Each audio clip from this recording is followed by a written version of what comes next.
사랑하는 성도 여러분, 오늘도 주님께서 기뻐하시는 그러한 참다운 예배자들이 되기를 소망합니다. 이제 낮의 길이도 많이 길어졌고요. 예배로 모이기에도 참 좋은 날씨입니다. 코로나로 인한 문제도 많이 해소되고 있습니다. 우리 최선을 다해 코람되어 하나님 앞에 참다운 예배자들이 다 되기를 바랍니다. 오늘 주시는 말씀은 에스라서 5장 1에서 17절로 성전 건축이 중단된 데 대해 이제 하나님께서 직접 개입하셔서 성전 건축이 다시 시작되는 내용입니다. 우리 삶에도 여러분 주께서 개입하셔서 뜨뜻미지근한 우리 믿음의 삶에 활력이 넘쳐나기를 소망합니다. 바사왕 고레스의 칙령으로 이제 1차 바벨론 포로기환이 시작되었고 총독 스룹바벨과 제사장 예수아로 성전 건축이 시작되었지만은 사마리아 사람들을 비롯한 대적자들로 하여금 중지된 지 14년의 세월이 흘렀습니다. 이렇게 세월이 흘러가면서 성전 건축의 일은 이제 불가능한 일처럼 보였습니다. 그러나 하나님은 뜻을 정하신 것을 언제고 반드시 이루시는 분이십니다. 오늘 보면 1절에 보면 하나님은 낭망한 유다 백성들을 위해서 선지자 학개와 스가랴를 보내셔서 예언하게 하십니다. 그렇습니다. 하나님의 일은 하나님께서 선지자들을 보내주심으로써 다시 시작되었습니다. 그들은 하나님의 이름으로 예루살렘에 거하는 유다 사람들에게 예언하였는데 여기서 예언이라는 말은 곧 하나님의 말씀을 전하는 것입니다. 즉 말씀 선포로 하나님의 사역은 시작되는 것입니다. 사랑하는 성도 여러분, 우리 진목교회 성도들은 그래서 항상 말씀 중심, 하나님 중심, 성전 중심, 예배 중심의 신앙을 잊지 않기를 바랍니다. 한 주간의 처음 시작은 오직 하나님 앞에서 예배함으로 하루의 시작도 항상 말씀과 기도로 시작하는 신앙인들의 자세를 우리 잊지 않기를 바랍니다. 유다 백성들도 성전 건축이 시작하기에 앞서서 2년 2개월 동안이나 예배 회복을 위해서 최선을 다하였고요. 그 성전의 기초가 놓이게 되었음을 분명히 우리 기억하시기 바랍니다. 그러나 이렇게 믿음으로 결단했음에도 사마리아 사람들의 공격을 받게 되었고 14년간이나 성전 건축이 중지되지 않았습니까? 그러나 하나님의 뜻을 사모하는 자들은 결코 성전 건축을 잊지 않았고 주님의 때를 기다렸다는 것입니다. 우리 진목교회 성전 공사처럼 말입니다. 자, 이제 하나님은 사람들의 마음을 감동시키셨는데 특히 유다의 지도자들을 감동시켰습니다. 2절에 보면 스알디엘의 아들 유다 총독 스룹바벨과 요사닥의 아들 대제사장 예수아는 다시 하나님의 성전 건축을 시작하였고요. 하나님의 선지자들이 그들 곁에서 함께하며 도왔습니다. 그러나 이때에도 역시 마귀는 힘을 씁니다. 3절에 보면 강서쪽 총독 다뜨네와 스달보스네와 그 동료가 다 나와 그들에게 누가 너희를 명하여 이 전을 건축하고 이 성곽을 마치게 하였느냐?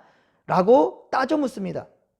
여기 다뜨네는 사마리아 지방을 담당한 바사에서 세워준 총독이었습니다. 우리나라 일제강점기 때 일본이 조선 땅 서울에 조선 총독부를 설치하고 이토 히로부미를 일대 총독으로 세워서 조선 땅을 지배하게 하였던 것과 같습니다. 다뜨네는 곧 바사왕과 같은 권위를 가진 자로서 그의 간섭과 방해는 인간적인 두려움과 위협이 되는 일이었습니다. 이것은 다시 시작된 성전 건축의 일을 또다시 중단하게 만들 수 있는 그러한 상황이었습니다. 확실히 마귀의 시험이었던 것입니다.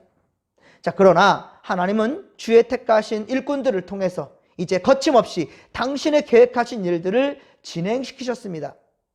4절에 보면 유다 지도자들과 그리고 백성들은 그들에게 건축하는 자들의 이름을 구하였지만은 하나님께서 유다 장로들을 돌보아 주셨습니다. 여기 유다 장로라는 말은 지도자 스룹바벨과 예수아와 그들을 지원한 선지자들을 뜻합니다. 여러분, 장로는 예나 지금이나 성도들의 본이 되는 믿음의 어른이며 지도자입니다. 때로 자신의 가정보다 교회를 위하는 직분이 바로 장로입니다. 그래서 과거에는 어려운 교회 형편에 자신의 가진 재산을 처분하여서 교회를 지키는 일에도 앞장선 그런 직분자입니다. 1차 포로기환의 주도자였던 스룹바벨과 예수아는 이렇게 장로된 자로서 직접 고레스 왕의 조서를 받아서 이스라엘 땅 예루살렘에 왔고 그의 명령으로 성전을 재건한 이 사실을 총독 닷든에게 말했습니다. 오직 성전 건축을 위해서 이 온몸과 힘을 다한 것입니다. 그래서 총독 닷든에는 고레스 왕의 명령임을 알았기에 임으로 이를 처리할 수 없다는 것을 알게 됩니다. 5절에 보면 능히 공사를 막지 못하고 이 일을 본국 바사의 다리오 왕에게 아뢰었고 그 답장 오기를 기다릴 수밖에 없었던 것입니다. 이것이 바로 하나님의 계획이었습니다. 자, 그리고 6절에서 17절, 오늘 보면 6에서 17절은 이제 사마리아 총독인 닷드네와 스달보스네와 그들의 동반인 아바삭이 다리오 왕에게 보고한 글이 소상히 기록되어져 있습니다. 12절에 보면 왜 예루살렘 성전이 무너졌는지 그 이유도 설명하고 있는데요. 그 이유인 즉슨 하늘에 계신 하나님을 노엽게 하였다라는 거예요.